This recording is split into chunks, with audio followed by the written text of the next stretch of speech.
ഹെയ്ത്തിയിൽ ജനങ്ങൾ അനുഭവിക്കുന്ന കഷ്ടതകളെക്കുറിച്ച് bishop Pierre Andre ഡുമാസിന്റെ വെളിപ്പെടുത്തൽ ശ്രദ്ധേയമാകുന്നു.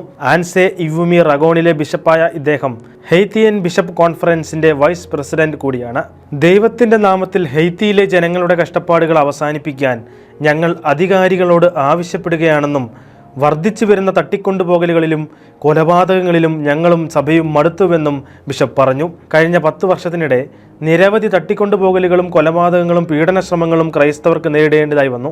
ഈ സാഹചര്യത്തിൽ നിലവിൽ വർദ്ധിച്ചു വരുന്ന ആക്രമണങ്ങളുടെ ഗൗരവം മനസ്സിലാക്കി വിവേകപൂർണമായ തീരുമാനമെടുക്കാൻ ഭരണാധികാരികളോട് ഹെയ്ത്തിയുടെ എപ്പിസ്കോപ്പൽ കോൺഫറൻസ് അഭ്യർത്ഥിച്ചു.